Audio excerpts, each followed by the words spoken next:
할렐루야. 오늘 이렇게 금요일에 불타는 금요일 부흥예배를 참석하신 여러분 주의 이름으로 축복합니다. 성전에 찾아와서 또 하나님 앞에 예배하는 분들이나 가정이나 혹은 어떤 각기 자기 처소에서 영상을 통해 예배 참여하는 모든 분들에게 하나님의 넘치는 은혜와 말씀과 성령의 역사심 있기를 바랍니다. 우리의 몸은 음식이 필요하고 물이 필요한 것처럼 우리의 마음은 사랑이 필요합니다. 따뜻한 사랑을 통해 우리가 살맛나고 삶의 의미를 찾게 되는 것입니다.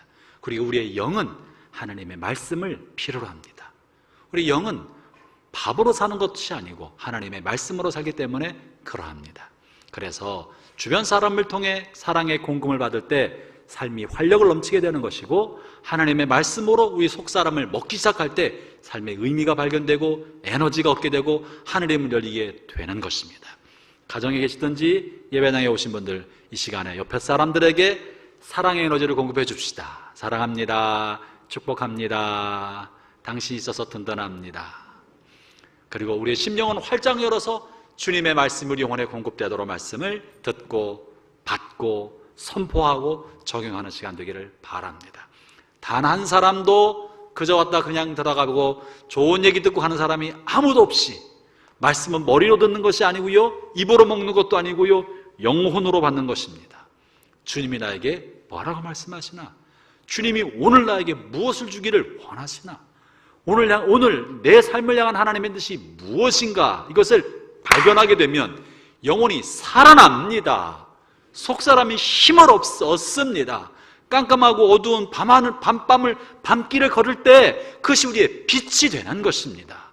그런데 이 말씀을 받지 아니하면 늘 어둠 속에 있는 것처럼 비춰지는 거예요. 그래서 오늘 우리 각자의 심령이 하나님의 말씀의 빛으로 살아나고 활력을 회복하고 주님과의 관계가 활짝 열리는 복된 금요 부흥예배, 불타는 금요일 되기를 축원합니다.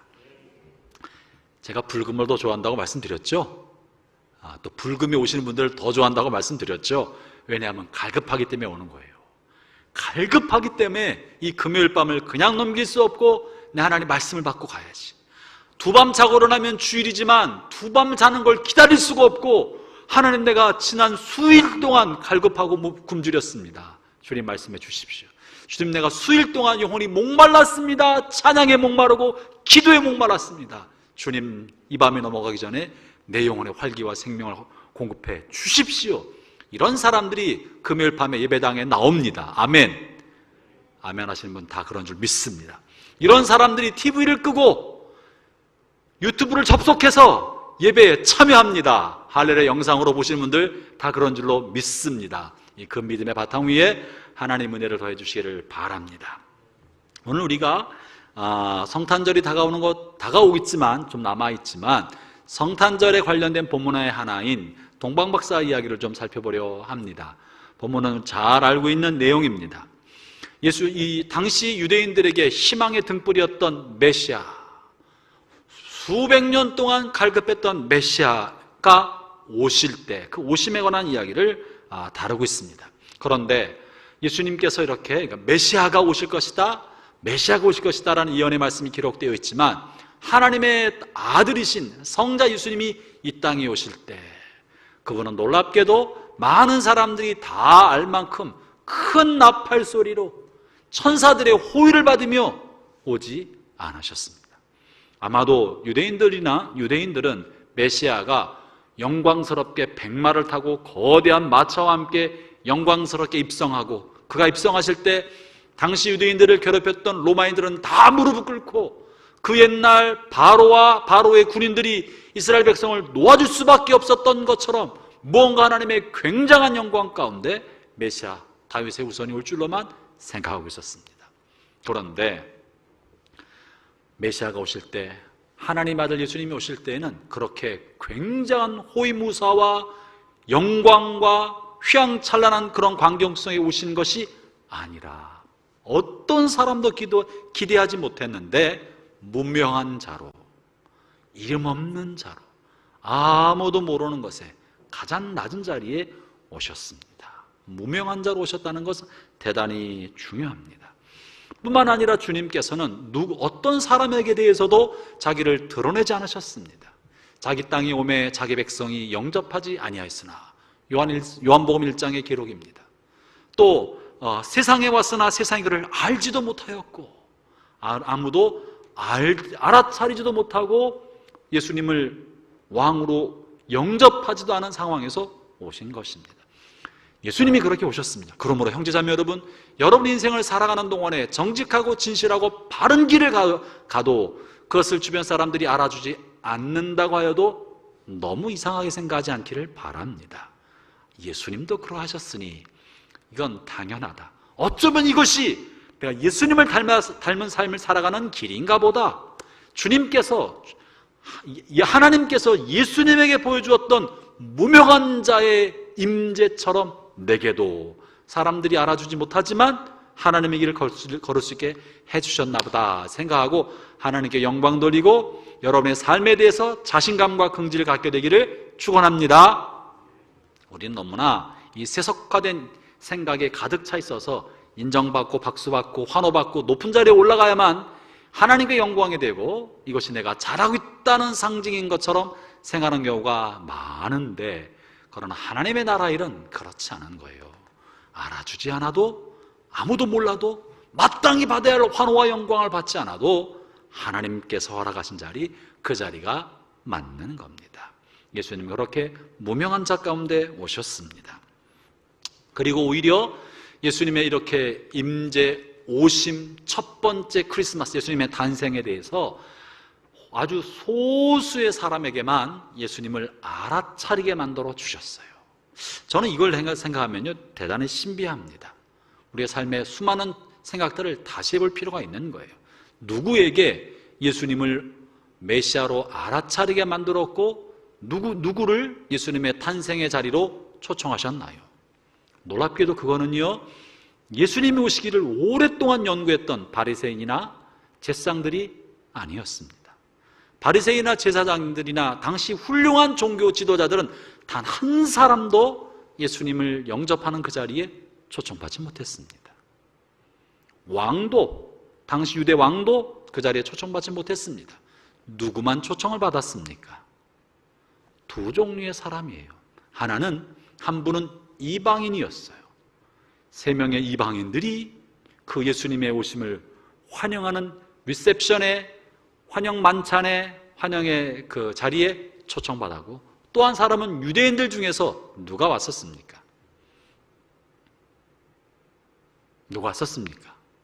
목자들이 초청을 받았습니다. 목자들이 알아차린 게 아니고요, 하나님이 천사를 보내서 초청장을 주셨어요. 그리고 어디 가라, 메시아가 있을 것이다. 직접 초청장을 전해준 사람은 목자들밖에 없었어요. 이 목자들은 어떤 사람입니까? 그들이 성경 공부를 많이 하고 메시아를 간절히 기다리던 사람 아니었었습니다. 그들은 사람들에게 인정받을 만한 하나님을 쫓았던 거룩한 사람, 그런 사람도 아니었습니다.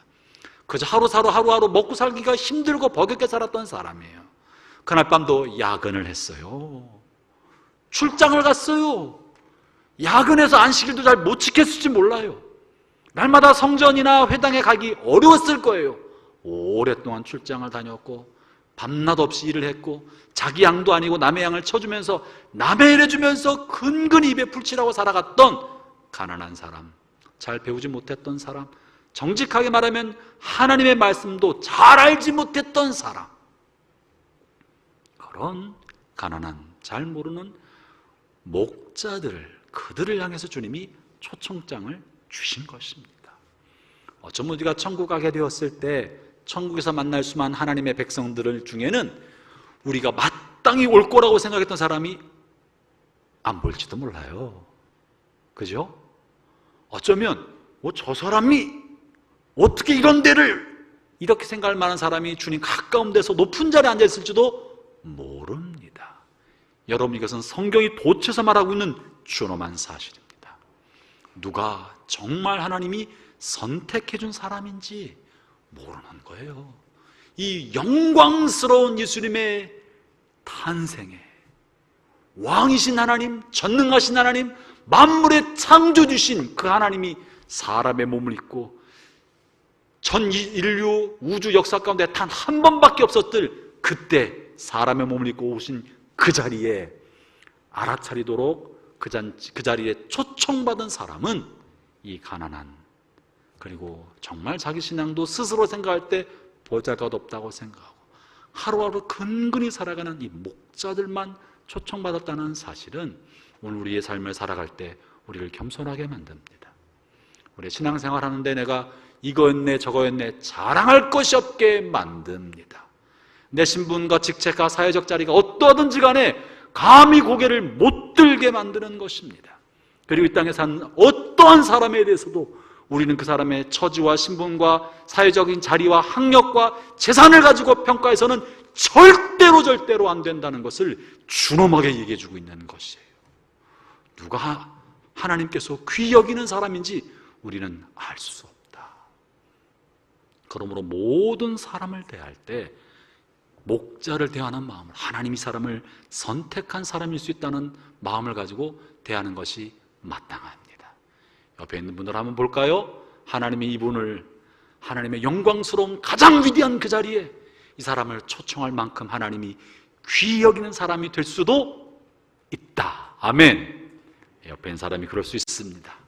전혀 기대하지 않았던 그 사람이 그렇게 될 수 있는 거예요. 저나 여러분이 주님 오실 그때 영광스럽게 주님이 재림하실 때 우리에게 가장 먼저 초청장을 주시고 주님 가장 그 곁에서 부르심 받을 수 있는 영광을 얻게 되기를 축원합니다. 그거만큼 멋진 게 어디 있겠어요. 이 땅에 사는 동안은 목에 껴나 힘주고 뭐 어깨에 힘주고 팔짱 끼고 그냥 그러고 살다가 주님 오실 때 주님이 고개를 돌리고 난 네가 누군지 모른다 이러면 얼마나 부끄럽겠습니까? 목자를 맞으셨습니다. 오늘 이렇게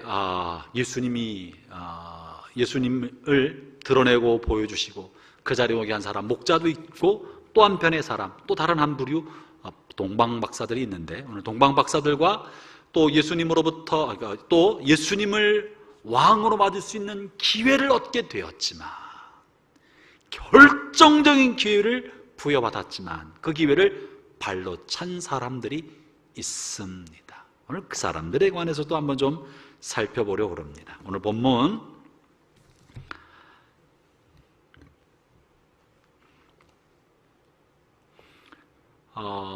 2절, 3절, 4절을 제가 읽어볼 테니까 보세요.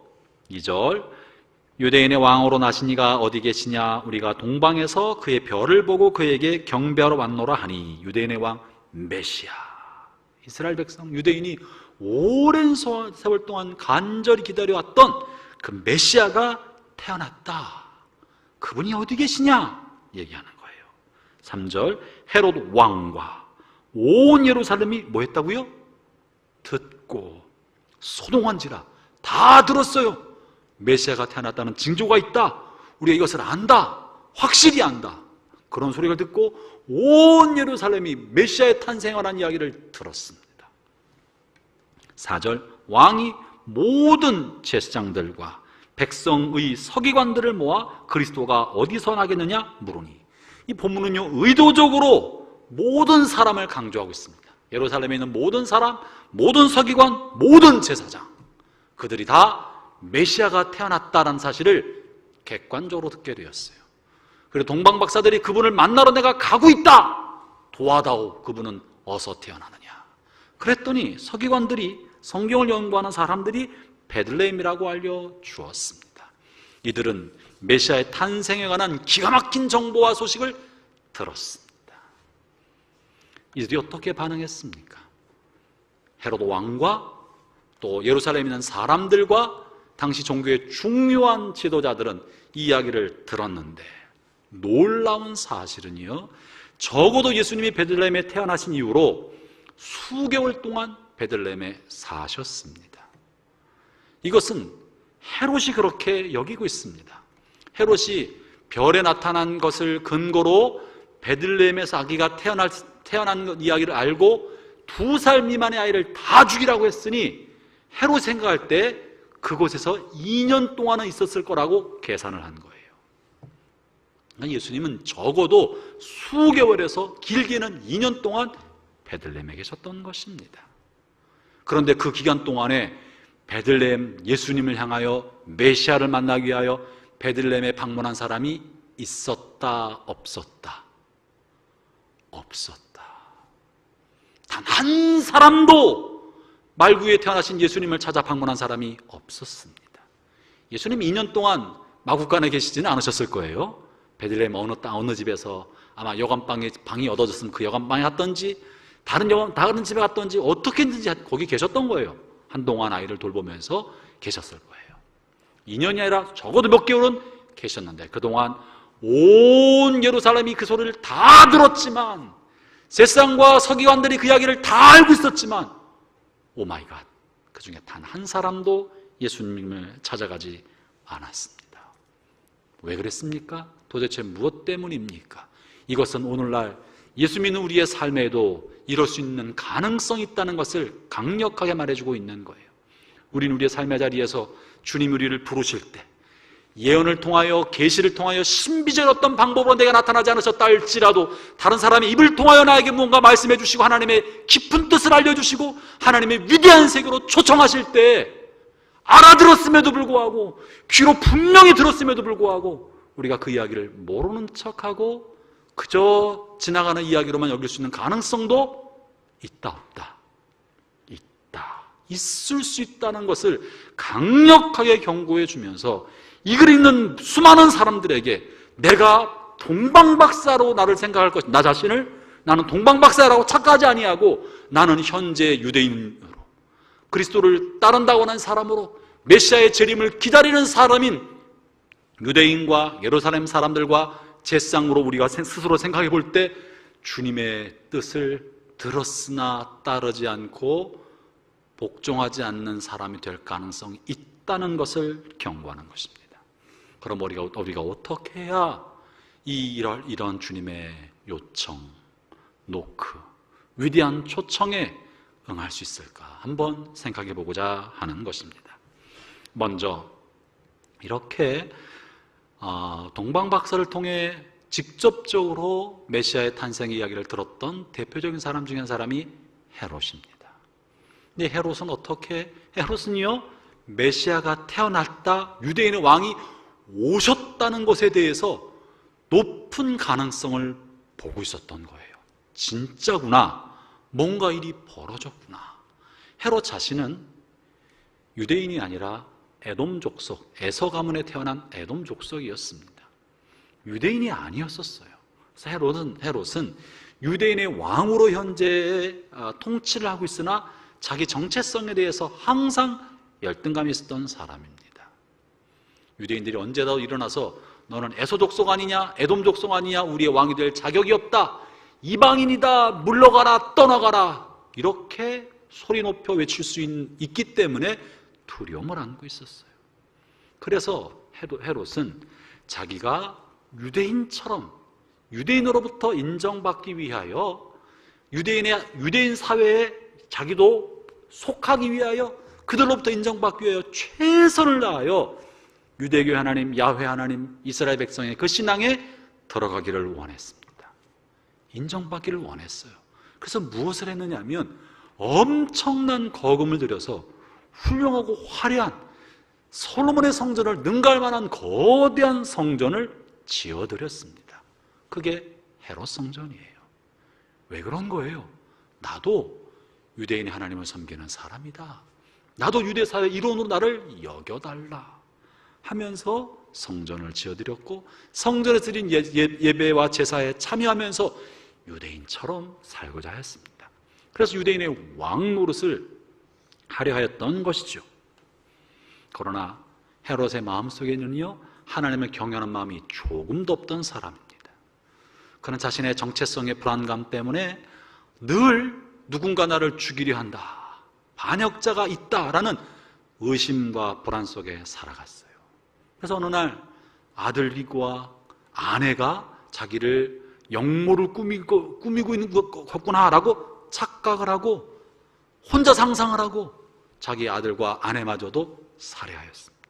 죽였던 사람이에요. 아주 잔인한 사람입니다. 그리고 자기가 죽음이 다가왔을 때, 죽을 때 당시 유대 사회의 훌륭한 지도자들과 존경받는 수많은 지도자들을 다 죽였습니다.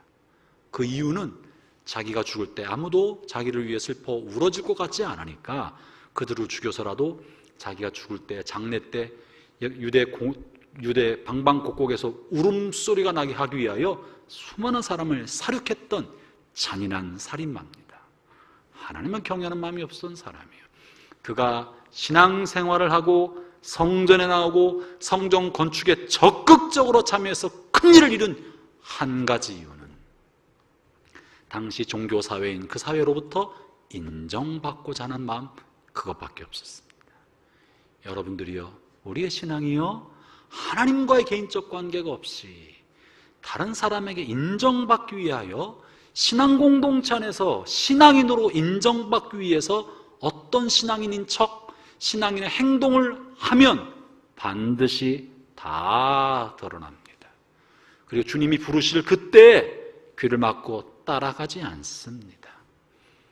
왜냐하면 목적이 주님에게 있지 않기 때문에 그러한 것입니다. 이 헤롯은 어찌 보면 하나님과는 관계없으나 겉으로만 하나님을 모시는 명목상 그리스도인을 말해줍니다. 이 사람은요, 자신의 삶의 주인이 자기인 거예요.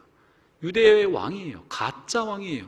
그렇기 때문에 메시아인 그리스도가 오셨을 때 베들레헴의 왕이 태어난다고 할 때 두려웠어요. 그분이 왕이 된다면 자기는 왕 위에서 쫓겨날 거라고 생각하기 때문에 몰래 예수님을 죽이려 하였습니다. 명목상 그리스도인들은 정말 내면에 예수 그리스도를 삶의 주인으로 모시지 않고 겉으로만 신앙생활하는 사람들은 그리스도가 드러날 때, 그리스도의 영광이 드러날 때 두려워합니다.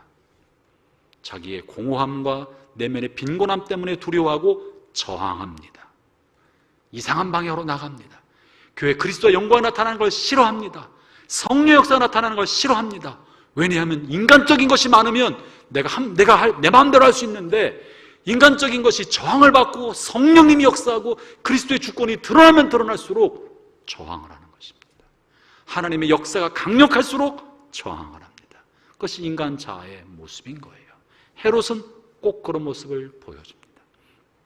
겉으로는 아닌 척하지만 속으로는 그런 마음을 가지고 있는 거예요. 두 번째, 이 헤롯은 이렇게 명목적인 그리스도인, 자기가 자기 삶의 주인이 되면서도 마치 왕이신 그리스도를 왕으로 모시려고 하는 것처럼 말을 하는 거짓 그리스도인이죠. 이름만 있는 그리스도인의 그런 모습을 보여주는 반면에 또 한 가지, 본문에 나와 있는 서기관과 또는 제사장, 이런 사람들은요, 위선적 그리스도인의 모습을 보여줍니다. 이 사람들과 또 헤롯의 모습도 그러하지만 왕이 메시아가 어디서 태어났는지 물어보는 까닭은요, 메시아를 경배하기 위함이 아니라 죽이려 하기 위함이라고 표현합니다. 본문 8절을 읽어볼까요?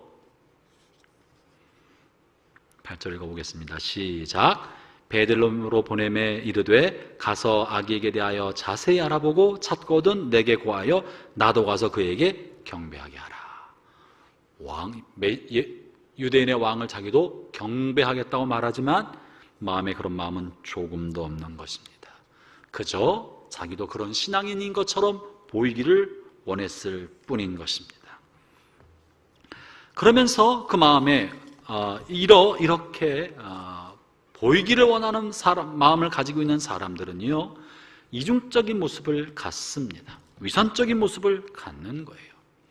이 위선적인 모습은요, 거짓 경건의 모습을 보여주고 뭔가 남모르게 자기 악한 동기와 탐욕을 감추고 비밀스러운 무언가를 만들어냅니다. 비밀스럽게 무언가를 합니다.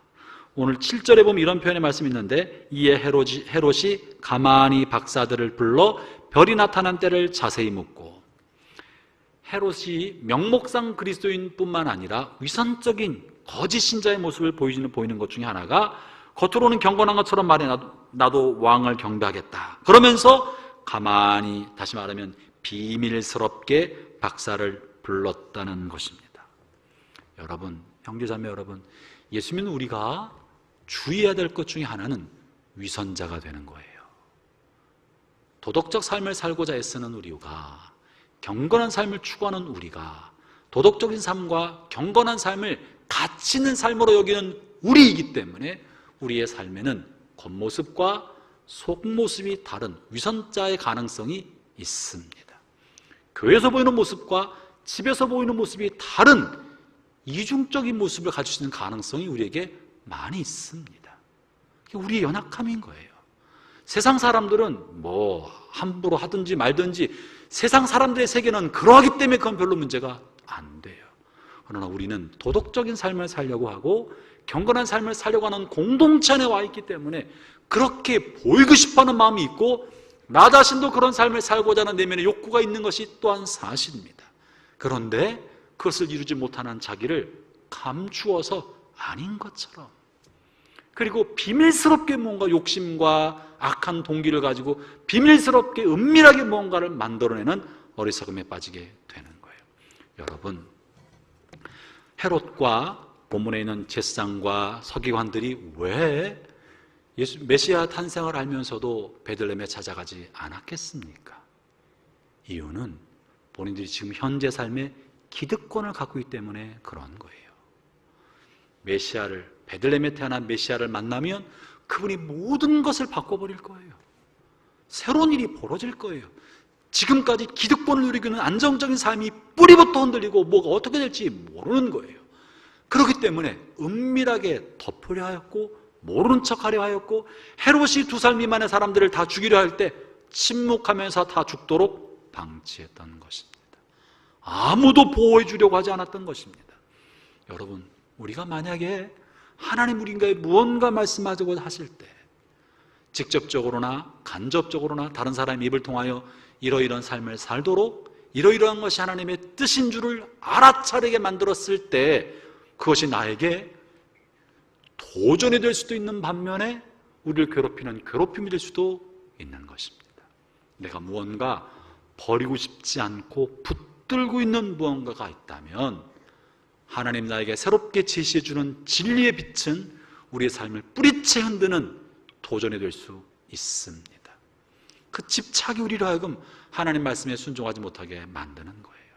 지금 헤롯이 왕위에 관한 집착이 그로 하여금 순종하지 못하게 만들었고, 서기관과 제사장들도 헤롯과 함께 누리고 있었던 기득권이 그들로 하여금 그리스도께로 나가지 못하게 만든 것입니다. 형제자매 여러분, 저는 주의 이름으로 저나 여러분을 향해 권면하고 말씀을 드립니다. 우리가 언제든지 하나님 앞에 맑고 투명하게 우리 내면의 동기를, 속사람의 동기를 살피는 몸부림을 하지 않으면 나 자신이 만든 그럴듯한 이유와 스스로 만든 변명에 스스로 속아서 진리의 빛을 거스리는 사람이 되는 것입니다. 지금 서기관이 그렇고 제사장이 그렇고 예루살렘에 살고 있는 사람들이 다 그렇고, 헤롯은요 대놓고 하고 있지만 나머지 사람들은 위선적으로 숨기고 있는 거예요. 그래서 우리는 날마다 자기 자신을 진리의 빛으로 점검해보고 하나님의 뜻이 무엇인지 맑고 투명한 마음으로 점검하는 것이 필요합니다. 헤롯은 자신의 악한 의도를 교묘하게 숨겨서 거짓말로 하였고 마치 선한 의도가 있는 것처럼 속였습니다. 이런 위선적인 모습을 보여줬다고 하는 것입니다. 형제자매 여러분, 자기를 성찰하는 삶을 살기 위한 좋은 방법 중에 하나는요, 겉사람과 속사람을 투명하게 만드는 겁니다. 속에 있는 감정과 자신의 마음을 살피면서 바깥으로 표현할 줄 아는 연습을 해야 합니다. 많은 경우에 저와 여러분 같은 신앙생활을 오래 한 사람들은 다른 사람의 비평과 평가와 다른 사람의 비난에 대한 두려움 때문에 내 속에 있는 연약함, 잘못, 내 안에 벌어지고 있는 악, 내게 있는 죄성을 감추고 아닌 것처럼 좋은 말만 자꾸 포장할 가능성이 많이 있습니다. 그것이 기득권을 지키려 하는 것이고 자기 자리를 지키려는 거예요. 그러면 하나님이 나를 무언가 부르실 때 순종하지 못합니다. 내가 붙들고 있는 것이 많기 때문에 그렇습니다. 우리는 끊임없이 투명하게 되도록 연습을 해야 돼요. 내 안에 있는 것을 드러내고 또 부끄러움도 드러낼 줄 알고 어떤 사람이 위험한 사람이냐면 선한 얼굴을 하고 악한 생각을 하고 있는 사람. 표정은 환하게 웃는데 속에서는 증오와 미움의 불길을 활활 불지르고 있는 사람. 누군 그 사람 앞에서는 아주 그냥 좋은 표정을 짓고 있지만 뒤돌아서서 온갖 험담의 악한 말들을 쓴물을 토해내는 사람. 무서운 사람이에요. 그런 사람 가까이 하면 상처받고 됩니다. 그런 사람이 많을수록 공동체는 몰락합니다. 어떤 사람이 좋은 사람입니까? 우리가 내가 실수하고 때로는 감정에 복받쳐서 거친 말과 잘못된 말들을 내어뱉었지만 속에서 그런 것 때문에 겉으로 내어뱉었지만 내어뱉고 나서 후회하고 회개하면서 뉘우치고 미안하다고 할 줄 아는 사람. 여러분, 그런 사람이 천국에 가깝습니다. 왜냐하면 자기가 실수했다고 잘못했다는 것을 스스로 깨닫고 발견하기 때문에 회개의 기회가 있는 거예요. 겉으로는 아주 천사의 얼굴을 하고 있지만 속에는 온갖 악을 다 가지고 있는 사람은요, 자신의 악을 회개하지 않습니다. 사람들이 보여주고 인정해준 것이 자기인 것처럼 생각해서 뉘우치지 않습니다. 돌이키지 않습니다. 위선자의 가면을 쓰고 자기의 세계를 더욱더 구축하고 사람들이 인정해준 자신의 신분과 자리를 지키려고 몸부림치는 거예요. 서기관과 바리새인과 헤롯처럼. 이 사람은 희망이 없습니다. 이것이 오랫동안 반복되면 딱 굳어집니다. 겉과 속이 완전히 다른 사람이 되어서 나이 먹도록 그렇게 되는 거예요. 제가 많은 신앙의 선배 어르신들을 보니까 나이 먹어서 타락한 분들을 적지 않게 보았어요. 그분들이 나이 먹어서 타락한 까닭은 제가 알고 보니까 나이 먹어서 노욕 때문에 타락한 것이 아니라 젊은 날에 감추었던 욕심은 적정하게 다 포장하고 가리고 감추어 왔다가 나이 들어선 것이 가릴 수 있는 장막이 없어지니까 드러난 것뿐에 지나지 않는 거예요. 나이 먹어서 하나님 앞에 버림받지 아니하도록 스스로 회개하여 하나님 앞에 설 수 있도록 투명한 삶을 살아가는데 열심히 내고 그것을 가치기 여기기를 바랍니다. 잘못하는 것이 하나도 없는 사람, 잘못한 것이 하나도 없는 사람들이 모인 공동체, 다른 사람을 판단하고 다른 사람의 잘못을 지적하고 다른 사람의 잘못을 고쳐주려고 하는 사람들이 모인 공동체, 의인만 모인 공동체, 이곳이 지옥이 되는 거예요. 정죄와 비판과 나는 잘못이 없는데 누구 때문에. 그러나 다 자기 잘못이 많은 줄 깨달은 죄인들이 모인 공동체는 천국이 됩니다. 내가 이런 잘못했어. 내가 이런 잘못을 했는데 나도 그렇게 했었어. 나도 음심을 품었어. 나도 욕심이 생겼어. 내 입술에도 더러운 말들이 있어. 아유, 그럴 수 있지. 형제도 그럴 수 있지요. 이해합니다. 함께 우리 기도합시다. 나도 연약한데 우리 같이 기도합시다. 우리가 서로 안에 있는 마음의 욕심을 가지고 기도합시다. 아직도 버리지 못한 물질에 대한 집착을 가지고 서로 기도합시다. 나도 돈 많이 벌고 싶어요. 나도 뭐뭐 하고 싶어요. 그러나 이걸 갖고 우리 싸웁시다. 나도 11조 하려고 그러면 너무너무 아까워요. 언제 몇 번 11조 빼먹었어요. 어떻게 집사가 나 그래요. 저를 위해 기도해 주세요. 내가 물질에 욕심이 많은가 봐요. 저를 위해 기도해 주세요. 이런 사람이 모인 교회가 천국입니다. 아멘. 서로 연약함을 이해해주고 서로 위해서 기도해 주는 거예요. 그러나 죄를 진 건 하나도 없는 사람들이 모인데 지옥이 됩니다. 우리가 싸워야 할 것은요, 위선의 그림자인 거예요. 예수님이 분노하셨던 사람들은 자신의 죄를 슬퍼하는 세리나 창녀들이 아니었습니다. 예수님이 분노하면 했던 사람들은 위선자인 바리새인과 서기관이었던 것입니다. 그들은 자신의 삶이 갖고 있는 기득권을 깨뜨리기를 싫어하기 때문에 예수님이 계신 베들레헴을 방문할 생각을 안 한 것입니다. 반면에 동방박사들은 어떤 사람입니까? 동방박사들은요, 이 마리 박사지 사람들은 점성가일 가능성이 높고 당시에 조로아스터교나 이방 종교를 따랐던 제상드렸을 가능성도 많습니다. 분명한 사람들은 분명한 것은 이들은 유대교를 믿었던 사람들이 아니라는 거예요. 별을 보고 점을 쳤던 사람들이기 때문에 주술사일 가능성이 굉장히 높습니다. 아니, 주술사는 아니어도 황금과 유황과 모략을 가지고 있는 것을 보았을 때 대단한 거부거나 권세가 있는 사람인데 이방 종교를 따랐던 사람이었던 거예요. 그런데 그들에게 어느 날 돈도 많고 부와 권세도 있고 또 자신들이 믿는 이방 신앙이 있었는데 어느 날 갑자기 찾아온 하늘의 별 하나를 딱 보는 순간 무언가 자신의 뇌리에 새롭게 꽂히면서 진리의 빛이 저거구나, 저 빛은, 저 별빛은 나에게 뭔가 새로운 진리를 말해주고 있구나, 지금까지 살아왔던 것과는 다른 무언가가 있구나, 저것이 무엇일까? 진리에 대한 갈급한 마음과 목마른 마음을 가지고 자기가 살았던 삶과 고향을 떠났어요. 마치 아브라함이 갈대우르를 떠나고 본토 친척 아비집을 떠나서 하나님의 인도하심을 받고 가나안 땅으로 왔던 것처럼 자신의 삶의 모든 기반을 다 떠나고 그저 별빛만 바라보고 어디로 가는지도 모르고 쫓았던 사람입니다. 이 사람들의 특징은 뭐냐 하면 언제든지 현실의 안정적인 삶의 자리를 벗어버리고라도 진리를 따라 살겠다는 진리에 대한 갈망을 가지고 있었다는 거예요. 중요한 사실은 이 사람들의 출신이 뭐냐, 당시의 신앙이 뭐냐가 아니라 이들 마음속에는 진리를 사모하는 진리에 대한 갈망이 있었기 때문에 하나님께서 별빛을 통해 계시해주는 진리의 빛을 발견할 수 있었던 것입니다.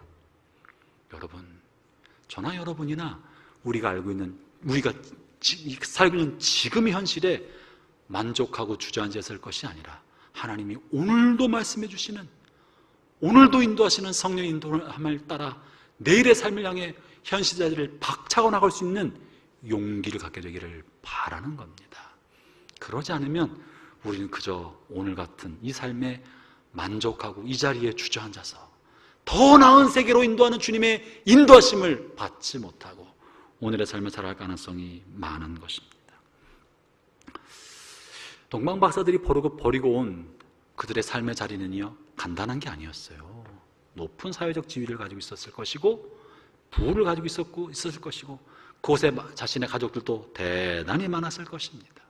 그러나 그 모든 것을 뒤로하고 한 번도 가본 적이 없는, 한 번도 알지 못하는 미지의 세계를 향해, 그러나 하늘에 높이 떠있는 밝은 그 빛이 진리의 빛이고 생명의 빛이고 메시아의 빛이고 나를 영원한 나로 인도하는 빛이라는 것을 직감적으로 알게 되었기 때문에 따라갔던 것입니다.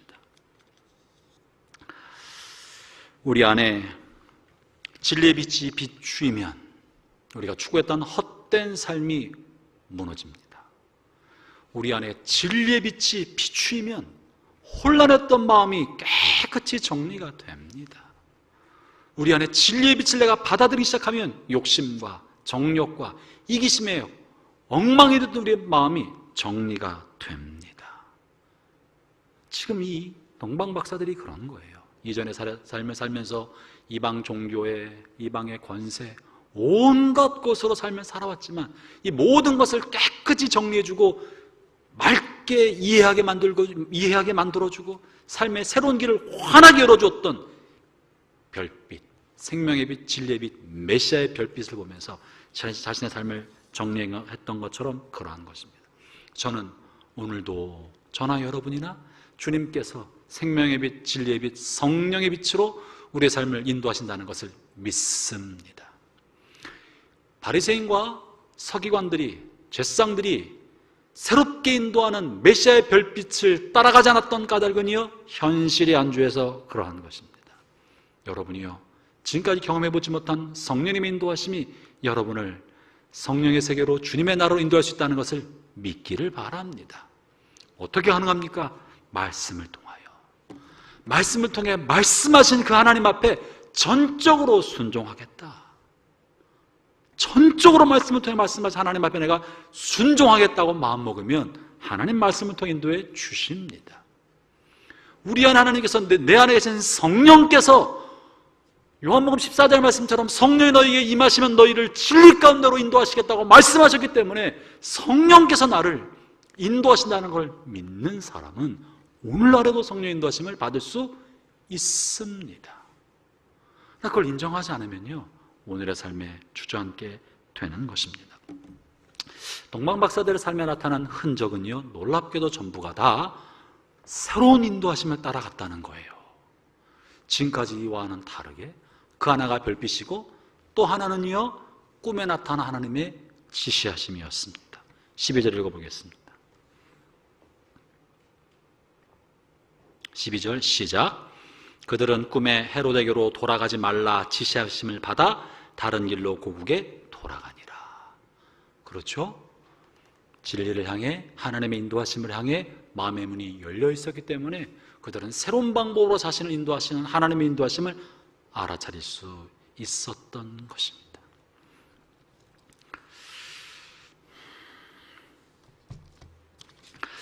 이렇게 우리의 삶을 진리의 빛이, 생명의 빛이, 성령의 빛이 우리를 인도하는데, 이 인도함을 받고 우리의 삶을 시작해 왔습니다. 저나 여러분이나 그 옛날 우리가 하나님을 알지 못할 때 누군가의 복음 전파를 통하여, 성경 말씀을 통해, 어떤 방법을 통해서든지 우리를 생명의 빛, 진리의 빛, 그리스도의 빛으로 빛의 세계로 우리를 안내해 주셨습니다. 우린 그리스도를 마음의 구세주로 영접하면서 전혀 다른 삶을 살게 되었습니다. 맞습니까? 할렐루야. 저나 여러분이나 그리스도를 만난 사람들입니다. 그러합니까? 아멘. 할렐루야. 우리가 그리스도 만난 사람들입니다. 그리고 말씀을 인도하심을 따라, 교회 공동체 인도하심을 따라, 성령의 인도하심을 따라 우리의 삶을 살아왔습니다. 그러나 어느 순간 이 동방 박사들이 진리의 빛, 성령의 빛, 생명의 빛의 인도함을 받고 살다가 어느 순간 별빛이 사라져버릴 때가 있었습니다. 별빛이 사라졌습니다. 거대 큰 별이 우리 앞을 앞서가서 인도해 주셨는데 어느 순간 되자 별빛이 사라졌습니다. 그래서 길을 잃어버렸습니다. 잃어버리고 나서 갈 바를 알지 못하고 있었던 것이 오늘 본문에 있는 내용이에요. 그래서 이들이 한 게 뭐냐면 사람들을 찾아 물어보는 거예요. 길을 잃어버리게 되었기 때문에 사람들을 찾아서 물어보는 거예요. 내가 어디로 가야 될지. 우리를 인도했던 별빛이 사라졌기 때문에 사람들에게 도움을 구한 것입니다. 형제자매 여러분, 저나 여러분이나 성령의 빛과 진리의 빛의 인도함을 받고 살다가 어느 순간 우리를 이끌어줬던 말씀의 빛, 진리의 빛이 구름 속에 가리고 어둠 속에 가리어서 그 빛이 사라진 것처럼 보일 때가 있습니다. 내가 어디로 가야 되는 거지? 지금까지 나를 인도하시는 빛이 있었는데, 지금까지 내가 살아갈 길을 명확하게 보여주는 그 무언가의 지침이 있었는데, 표대가 있었는데 어느 순간 표대가 사라져버린 것처럼 여겨질 때가 있는 겁니다. 그럴 때 어떻게 해야 합니까? 동방박사들은 인생을 걸고 여기까지 왔어요. 아마 쉽게 생각하면요, 야, 틀렸다, 뭔가 잘못됐나 보다, 별빛이 사라졌으니 뭐 하자? 집으로 돌아가자. 내가 두고 온 본토 친척 아비 고향 땅을 향해 돌아가자. 헛수고했다, 뭔가 잘못됐나 보다. 아, 저 빛은 영원한 생명의 빛이 아니라 잠시 잠깐 지나갔던 행성이었나 보다. 우리가 착각했나 보다. 돌아가자. 유대인 왕이 어디 있냐? 착각했다. 돌아가자. 이랬을 가능성이 있지 않겠습니까?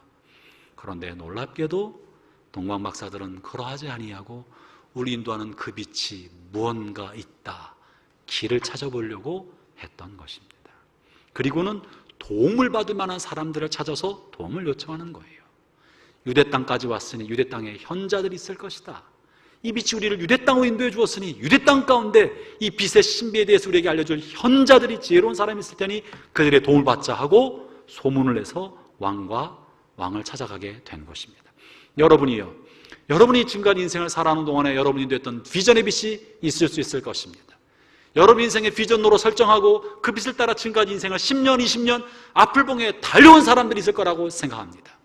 선명한 목표가 있었던 사람이 있을 거라고 생각합니다. 그러나 어느 순간 그 빛을 잃어버리고 비전을 잃어버리고 선명한 목표가 사라져버린 것처럼 되었을 때 내 인생은 어디로 가는 거야? 난 어디로 가야 되는 거지? 다음 단계, 내 인생의 단계는 무엇일까? 이제는 무엇을 위해 살아갈고 남은 생을 어떤 방향으로 갈까? 방향을 잃어버렸다 싶은 사람이 있을 거라고 생각합니다. 헛산 거 아닌가? 괜히 따라 나온 거 아닌가? 뭔가 지난 긴 세월 동안 내가 헛수고한 거 아닌가? 다 틀렸다. 이제 아무렇게나 살자. 옛삶으로 돌아가자.